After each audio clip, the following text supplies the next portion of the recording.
Hello, welcome, and thank you so much for joining us. My name is Travisa da Silva, and I am the Communications Officer for the International Federation of Red Cross and Red Crescent Societies, also known as IFRC. Now, we have been doing a series of interviews on the Resilient Islands project here in the Caribbean, and today we're going to be continuing those interviews. As you may know, the Resilient Islands Project is a 4 year initiative and it is aimed at protecting islands against the impact of climate change. And this is done by promoting the use of coastal habitats to reduce risks. Now, with us today, we have some persons who will be sharing some more information on the Resilient Islands Project in Grenada. Of course, the Resilient Islands Project is being implemented by the IFRC through our national societies, and it's also in collaboration with the Nature Conservancy. So we have with us from Grenada, the Spice Isle, we have Niala Frederick, who is the climate change adaptation specialist with the Nature Conservancy, also known as TNC. And we have Marsha Jones, who is the project manager for the Resilient Islands Project at Grenada Red Cross. Thank you so much for joining us, ladies. How are you doing? We are doing well. Thank you for having us, Trivessa. Thank you for adding that, Marsha. We are doing well.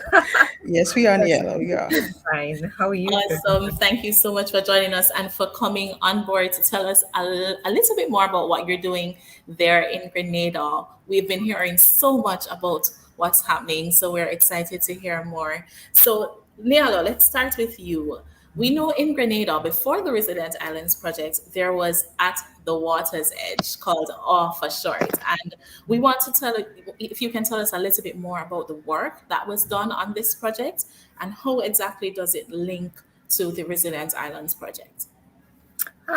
So, good afternoon, everybody, and thank you for joining us. So, in 2012, the Nature Conservancy would have started, the At the Water's Edge project. But what it is that we actually partnered with local entities. So, we were able to partner with Grenada Red Cross, there were community groups, etc. But the whole goal of that project was actually to work with community groups, working with nature to enhance their resilience to the impacts of climate change. And they had the Water's Edge project actually touched down in the Grenville Bay area. So we're looking at four coastal communities. We have Telescope, Grenville, Soubise, and Marquis. And these are on the eastern shoreline of Grenada. But what is happening there is that over the years, there have been severe coastal erosion. So we have lives were being threatened, they're still being threatened. So we have lives being threatened, homes being threatened, critical infrastructure, and even livelihoods. So, as I mentioned, the Nature Conservancy partnered with these local organizations. The Nature Conservancy, as you might know, deals a lot with science, but we also deal a lot with nature based solutions. So, we brought our science to the table. And when I say nature based solutions, I'm looking at the use of green infrastructure. So I'm looking at mangrove restoration, shoreline restoration using grapes, seagrass, etc. But also sometimes when you look at erosions happening along the coast, you also have to do a little bit of gray as well.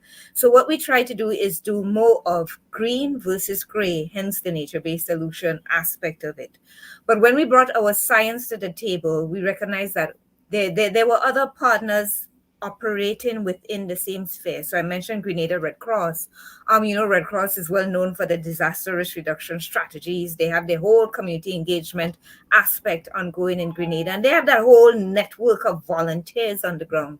So working with Red Cross has been a bonus for us, the Nature Conservancy, in that aspect, in that we did not have to reinvent the wheel. But here you have a trusted partner operating in the same area that we wanted to operate in, pooling our resources together, also working along with the government of Grenada, and I mentioned other stakeholders, various community groups. We were able to actually start the At the Water's Edge project, a series of linked interventions. And what was critical about that is that when we worked with the communities, their voices had to be heard. So we did a series of training, etc., and community engagement with them. And coming out from that, they developed what was called the Living Edge Plan. So they were able to identify their vulnerabilities. They were able to identify where they were flooding, where the reefs were dead and dying, where they have coastal erosion. but they were also able to identify their resources. So they were able to identify fishing grounds. They were able to identify critical infrastructure in the communities that, I mean, this information is only known by community members. So, that whole community engagement aspect of the project was really important. But added to that, they were also able to work with us to come up with a suite of solutions that they thought were in their benefit to address some of the issues. So TNC, the Nature Conservancy, brought the science, Red Cross brought the disaster risk reduction aspect, and the community brought the local knowledge. So coming together, we were able to develop a living edge plan for this community, which is looking at the vulnerabilities, but coming up with a suite of actions, nature-based solution actions to address this. The At the Water's Edge project actually focused more in the telescope area because it was the most critical, where they have severe coastal erosion. There is a barrier reef out there that is dead. There's like about 2% life cover of corals on it. So we focus a lot, I'm saying we, at the Water's Edge, focus quite a lot on not just building community capacity, because there was a lot of training that Red Cross did with fishers and community members, but we also focus on doing small interventions. So there was some mangrove restoration, and we partnered quite a bit with schools, etc. We had some really lovely activities where the school kids were actually able to go out and plant mangroves. 2, 3 years later, when they go back, the mangroves are all grown up quite nicely. You see the prop roots coming over because it's red mangroves, and kind of doing Sounds what they. amazing. That sounds amazing. And I can only imagine how excited they must have been to see those mangroves that they would have planted, Yes, um, 2, 3 years just to see them after, grow. Yes. definitely. And so, under the Resilient Islands Project, Nialo, you have been continuing with these activities, yes? So, from what I Yes, understand, the Resilient Islands Project is building on some of those activities that you would have started at the water's edge, but also adding new elements as well, right? And we wanted you to tell us a little bit more about some of those activities that you're doing under the Resilient Islands Project. For example, I'm hearing about this climate smart fisher facility, and that to me sounds just like a wonderful, amazing idea. And I'm so curious to hear more about it. So can you tell us a little bit more about some of the activities you're doing on the Resilient Islands in Grenada, starting with the certainly. fisher facility? Certainly. But just so I can add, coming out from that suite of activities where we did that living edge plan, at the water's edge took a portion, and then there were different activities. I mean, different communities, different community groups took different aspects. But the Resilient Islands project actually built upon the interventions of at the water's edge. So there were a suite of tools and suite of activities and suite of interventions that the community wanted to do.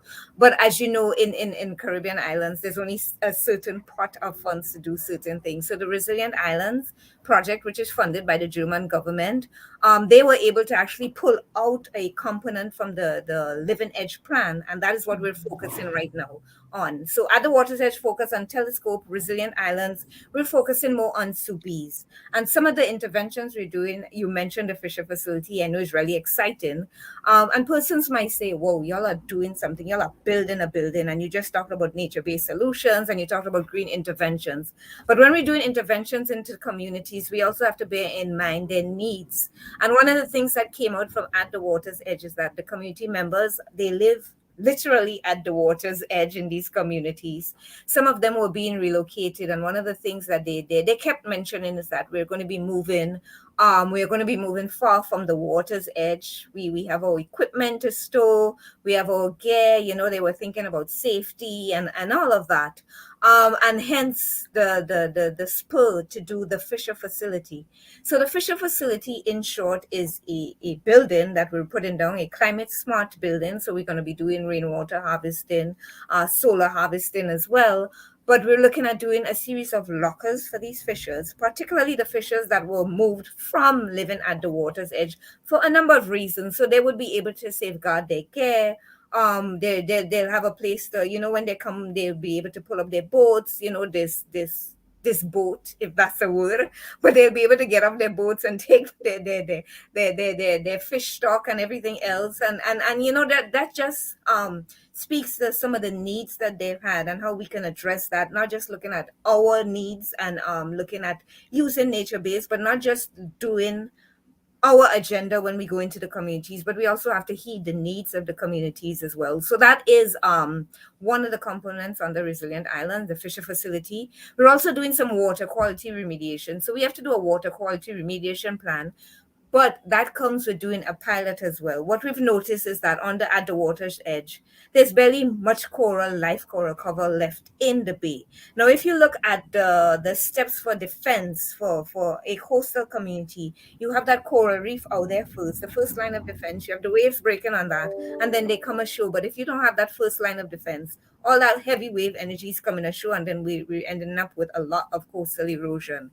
One of the things we found out is that poor water quality definitely affects the growth of these corals. So we're actually looking at what is causing this poor water quality in the bay. So we're doing some in-depth studies, and this is looking at a rich to reef approach now. We're all the way into the four watersheds which drain into the Grenville Bay area, working with the farmers, working with schools, working with communities, working with churches to understand what it is that's happening up there. We're doing some modeling as well, which can tell us how the pollutants are flowing in, what type of pollutants are flowing in. And when we're done with that, we were able to work with the communities again to maybe do a pilot demonstration of maybe one aspect that they can work on to improve that water quality. Because at the end of the day, yes, we're at the water's edge working along that coastline, but whatever happens in the hills definitely impacts what happens on in the coast Right, and in the bay. right. So we just want to make sure we get it right. And then the last component, and I would let my colleague Red Cross, because this is their baby, I would let her talk more about it, is the community engagement and the awareness building, the capacity building, making sure that the community really understands the importance of the environment, the importance Yes. of nature, and what they can do to help it benefit them. That's a very key part of the project from what I understand. So Marsha, can you tell us a little bit more about the community engagement part of it? Because of course without the buy-in, without the involvement of the community, then none of this would be possible. So tell us Sure. about some of the activities that you've been doing with the communities. Thank you very much, Professor. So I will say we have been doing a lot of activities within the communities. For example, we have doing a lot of education awareness in the schools. We're going to do a lot of awareness within the communities, i.e. a lot of training. We have one-on-one sessions with people in the community. More on the knowledge-based side, educating person about eco-based system, climate change, erosion, coastal erosion. As you said, definitely without the community tying or buying, nothing of this could take place. So definitely the community they have been aware, knowledgeable, being a part, if I may say, step by step in what we do. Everything we do involve the community. We let them know definitely it's not all about us, it's about them. So we go to them, say, okay, this is what we want to do, this is what we like to do, what do you think? So we inform them, we educate them, and therefore the decision definitely, yes, we would like to ensure that they're knowledgeable. By the end of the day, it is up to them. So we do a lot of awareness, education, and building there. Sounds awesome. And what has the reception been like? Because of course we know you've been doing a lot, but what has the reception been like? Can you tell us about some of the feedback? And have you seen any differences in the community since you've started? Definitely. Well, most of the feedback has been positive, but definitely not in everything you'll find 100% positive. There was a bit of mixed feelings about the project and the activity, but mainly positive. Okay, for example, we have done a lot of training, as I mentioned, a lot of first aid training, CDRT training. Um, the community people gravitate towards this training. For example, we were supposed to train 50 participants, but if people become so aware and educated about these activities and how it's beneficial to them, we got more participants than the person that we were supposed to. So these people gravitate towards this training. For me, I have been a part of this project over a year now, a little over a year, and I have seen the communities selected. I've seen a difference between the communities over the period of time. For instance, having conversation with the fisher folks, with the awareness and the education that we're doing within the communities and the awareness. Before, if I may say, like probably a few months ago, the fishermen, some of them were not even self-aware what is climate change or what is soil erosion or eco-based system. So based on the awareness on the education that we are building and the training that we are having, They speak freely now. Recently, I had a conversation with the fishermen, and they speak like, they're aware of what is going on. They're educated. From then when we had the training with them there, and now it's a whole different conversation. They're aware, they're educated, they're taking note of what is going on. They're even practicing some of the tools that we have given to them. And also in the schools, we do a lot of educational training with the students. So the children, sometimes you go to the school, they're speaking freely in a normal conversation, speaking about climate change. So this, we are seeing that this project is making a real impact within these communities. Sounds amazing. And we have some Yes. questions. We have some questions coming into the from the chat. So one question is, as you mentioned, the students, someone is asking, were students willing to plant trees to the point that they would plant them in their homes? I know you've been working with them in school, etc. But have you seen where they have, for example, been replicating this at home, in their communities and so forth? In one of the activities we had previously, yes, one of the activities, the children planted several trees within the telescope schools. So one of the activities that was one of the idea that they came up with based on the knowledge that we gave to them. They decided, okay, this is one of the activities they would like to do. So they purchased the trees and they planted the trees within the schools. Awesome, awesome. And you did a lot of community engagement and accountability activities, CEA activities within the communities. How did you manage this during the context of COVID? Because we know that changed everything for the RI project. How were you able to pivot and I just will, ensure that the engagement still kept momentum during COVID? I will say that we had a really good team. Kudos to our team. Good communication, good planning. We were able to come up with a lot of strategic and innovative ways. And one of the main things being that we have the good buy-in into the community, it was easier to still be able to reach out to the community members via phone. Definitely, we have to protect ourselves, but we still had to do what we have to do to engage the community. So it was a bit challenging sometimes because you may plan a particular activity today, and then tomorrow the COVID case may spike and we have to remain indoors. But having that really good rapport that we have with the community, it was quite easy for us to have this engagement via phone, email, whichever platform that we decided to use. Okay, great. And Nialo, this question is for you. What has the community been doing to help to maintain the mangroves, ensure that they keep healthy, etc.? This is another question that we have coming in from the chat. How has the community been involved in maintaining the mangroves that were planted?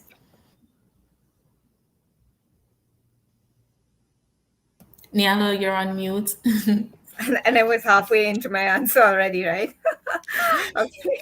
So the community members were also part of the mangrove initiative. So it wasn't just kids, the students alone. And interesting enough, the students are from within the community areas as well. So we would have used community members a few years ago. We would have had really intense training with community members in terms of identifying the species of mangroves that they need to use, how you care for them while they're babies, how you outplant them, and how you care for them after. Where we are right now, the mangroves are big and they're healthy and they're thriving. The last patch that we planted. So there's not much that the community has to do. I mean, right now the crop roots are over in mangroves, they're sedimented into the ground. So you just pass by and admire and like, whoa, I planted that one. But I mean, right now they have really found their roots, so it's not much that the community has to do. But in the initial stages, they were part and parcel of the whole mangrove restoration that we were doing. And there's still more to come, so more community involvement again for that. Awesome. And I know the RI project is not just a partnership between the TNC and the Red Cross. Of course, that's the main partnership, but you would have had to be working with the community and with several other organizations. So one of the questions we have in the chat is the are we working with government support, especially with the relocation for the facility? Is this something that's happening with the support of government? So most, not most, all of our interventions has to be sanctioned by the government of Grenada. The Resilient at the Water's Edge project, it fell under the Division of Environment, Resilient Islands as well. This is where we're nestled. So whatever moves we make, we are always in contact with the government of Grenada, the Environment Division, because this project is so cross-cutting. It is not just the Environment Division, but you also have fisheries, you also have lands, because now we're actually going to put up a facility on government lands. You also have agriculture, forestry, because we're actually going to work with them to get seedlings to plant out as well. So it's very cross-cutting. We're tapping into all the government agencies, our partners on the ground. We cannot make a move without them. In terms of the relocation, this was actually done before Resilient Island started. And this was actually a government initiative recognizing that persons living along the water's edge, I mean, during Hurricane Ivan, their houses were literally lifted and placed on the other side of the road. So recognizing their vulnerability, the government took the initiative to actually seek other places for them to live. And hence we, when we started the discussions with them, they were able to tell us, so we're going to be relocated. How can we safeguard our gear? What can you do? Yes, we know you're into planting trees and other things, but we also have this burning need. Can you assist us in addressing? So partnering with them, again, partnering with the government of Grenada, the parliamentary representative for the area who's very much into making sure that their needs are being met in a sustainable way. We were able to get this done and easily, I would say, Marsha, because at the end of the day, once you have the community buy-in, Sure. and you're working with the relevant agencies, you're always able to get things done a lot faster and better. Yes, and I know the Red Cross especially depends on partnerships for everything that we do. So that's no Yes. surprise there as well. Just one last question as it relates to the Fisher facility. When is the Fisher facility expected to be ready? So the Fisher facility is actually going to be done in Sobeys, and we are getting ready to start in January.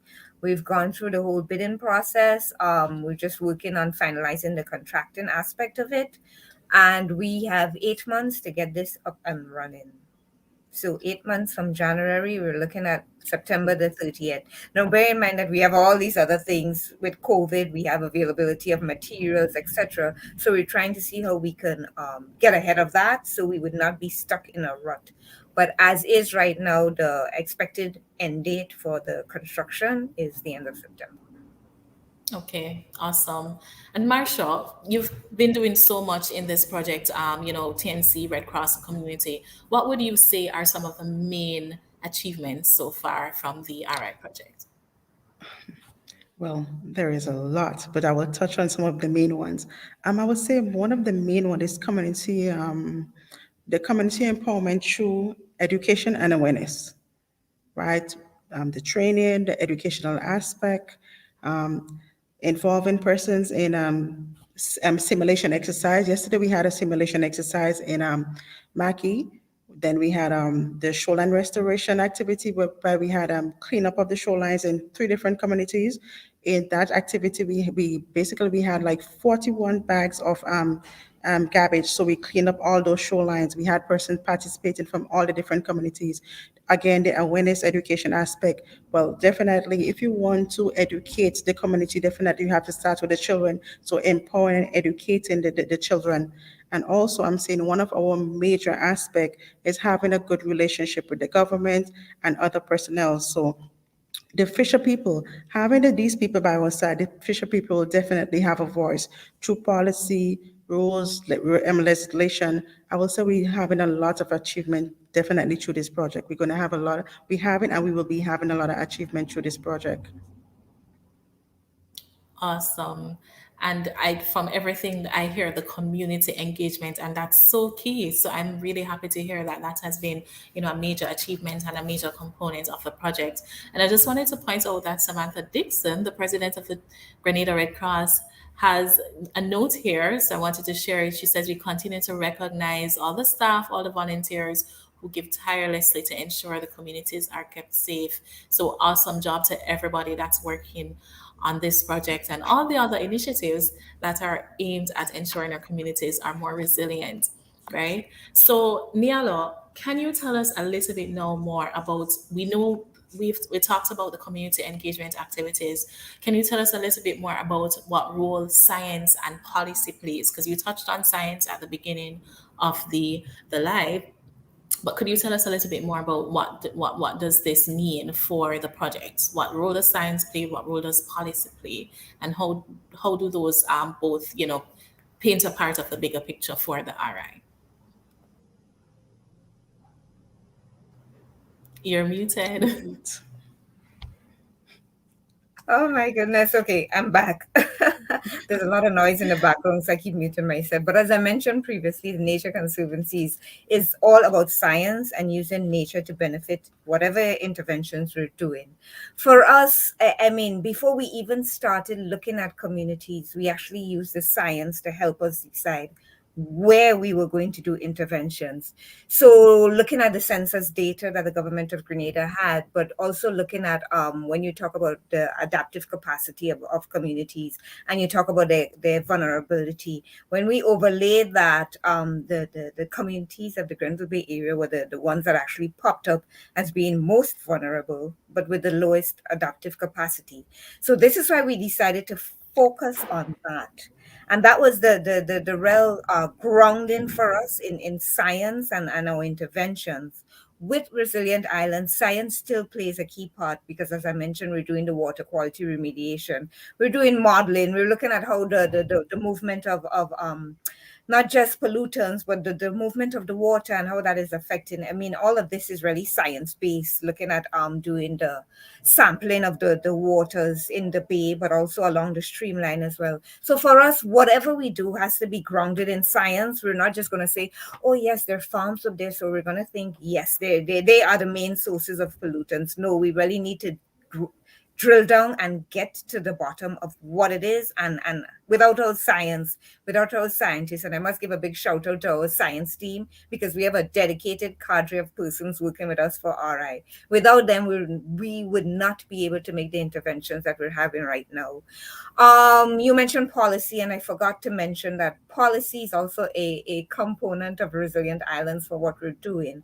And under policy, what we're actually looking at is looking at the legislation that are on the books in Grenada, looking at the policy bits, seeing where there are gaps in terms of EBA being woven into legislation, but also seeing where there are gaps in terms of disaster risk reduction as well.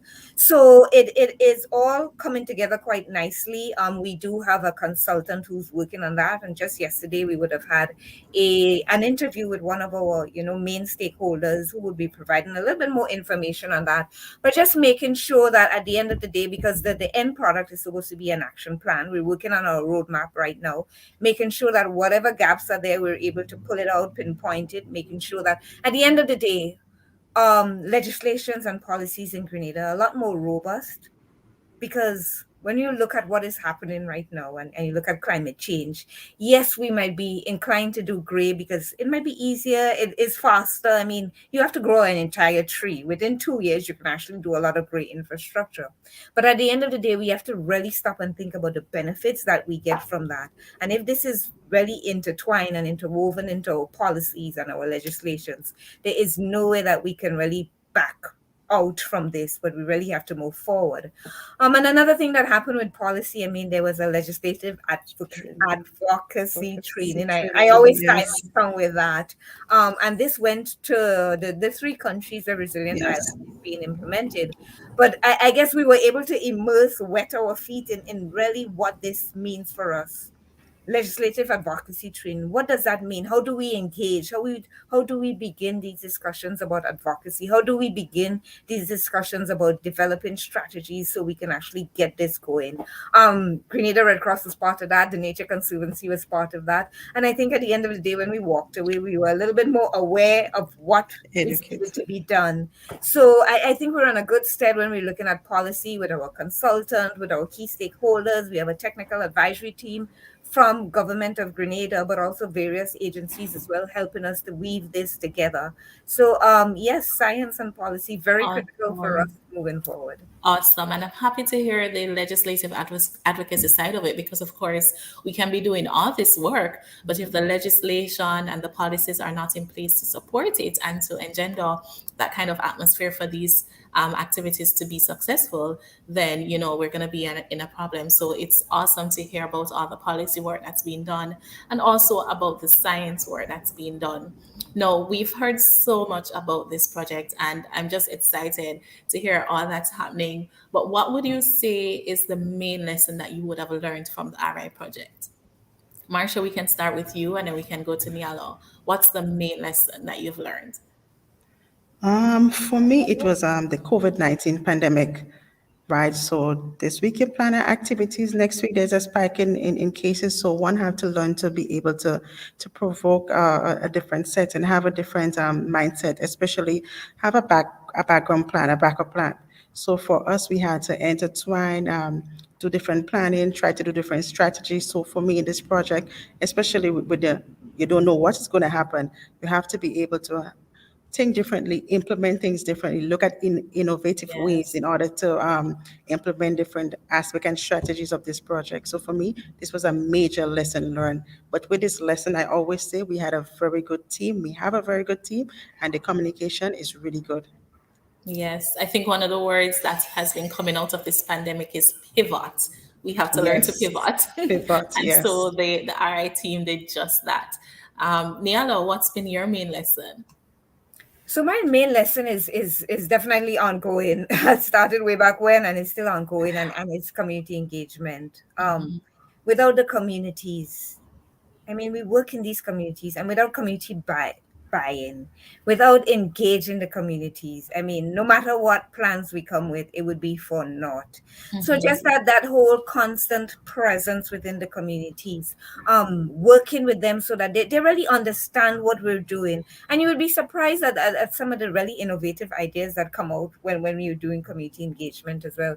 So I think for me, critical is that community buy-in, that constant community engagement, having that constant presence within these communities when you're doing that, but also just building the capacity, because these projects don't go on forever. So when you walk Right. away, you're supposed to walk away leaving them not just more resilient to the impacts of climate change, but you're supposed to walk away leaving them really geared and with the necessary tools so that they themselves can take this and run with it.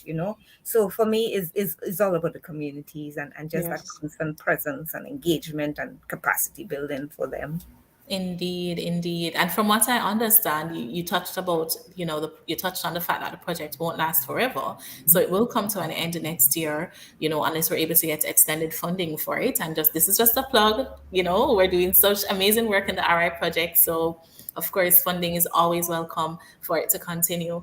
But what happens next after all these activities? When the project ends next year, what happens next, or what are some of the plans that you have even now going forward before the project is ended?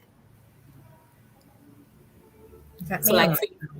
yeah. So, Marsha, I know you mentioned some community engagement activities. What additional activities do you have planned for the Definitely.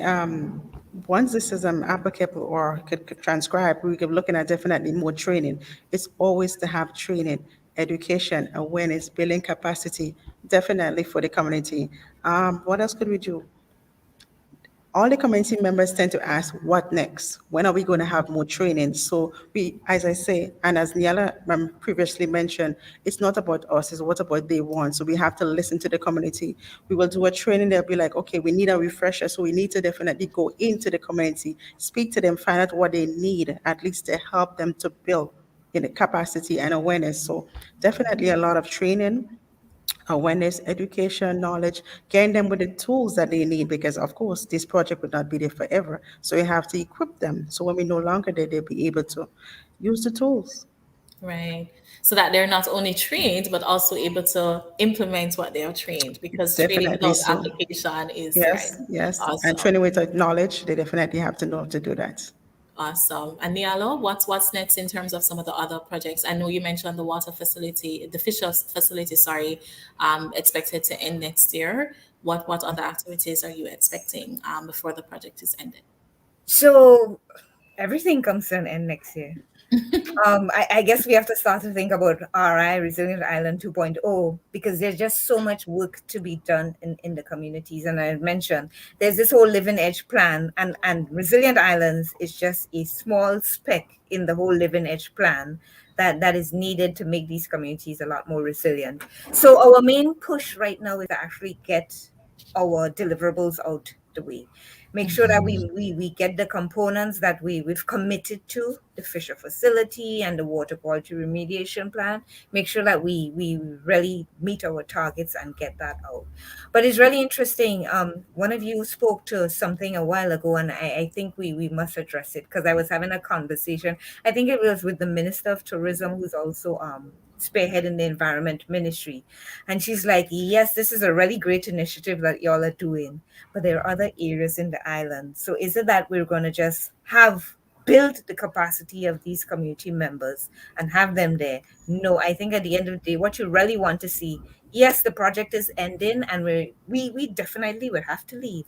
But as we build their capacity, then this could also be a spillover effect to other communities that are experiencing similar issues.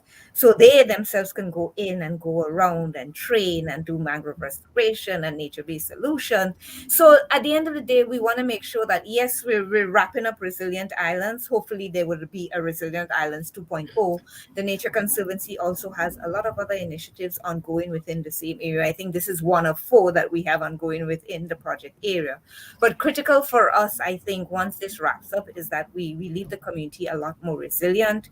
They're able to take the knowledge that we've imparted and move on and train. And so at the end of the day, we have a cadre of persons in Grenada that are really equipped to, address the issues that are happening and just take it from there and see what happens with it. So yes, we're definitely delivering on our work, but there's still a lot more to be done. And we are really excited to see what comes after Resilient Islands for the Pacific Yes. area. There's still a lot to be done, but I must say you have already done a lot. And so kudos to the team. I just shared some of the comments and the congratulations and the awesome, just inspirational remarks coming in the chat because you have been doing a lot, and not just in Grenada but in all the geographies, sorry, that the Resilient Islands project is involved in. So of course we have Grenada, but we also have Jamaica, we also have Dominican Republic. So kudos to the entire Resilient Islands team because you are doing an amazing job across the Caribbean to make our communities more resilient. So, ladies, that's where we leave it for today. Thank you so much for joining us. This has been a very, very good live in terms of the information that has been coming out. Thank you for sharing all the information on the projects and the work that's been done in Grenada. And thank you for everyone who joined us for the live and for sharing your comments, your chats, your questions, etc. Thank you so much for joining. Remember, if you want to find out more information about what's being done on the Resilient Islands project, you can follow the Grenada Red Cross on Facebook, Instagram, and Twitter. You can follow the Nature Conservancy on they're on Instagram, they're on Twitter, they're on Facebook, and you can also follow the International Federation of Red Cross and Red Crescent. We're also on Facebook, Instagram, and Twitter. And of course, we have the CADRIM, Red Cross Caribbean Disaster Risk Management. We're also on Facebook, Instagram, and Twitter. So you have so many means to keep informed. And of course, you can go to our websites as well, ifrc.org or nature.org. So you can check out any of those any of those information sites for more on the project and what's being done. And of course, if you want to reach out to us, you can reach out to us via WhatsApp. We have a regional WhatsApp line, which is 507-6370-9973. That's 507-6370-9973. All right, so many ways to keep in touch. Thank you so much again for joining, ladies. Thanks to everyone who has been with us. And of course, remember that together, people and nature can work to build community resilience and reduce the impacts of climate change. Have a wonderful afternoon.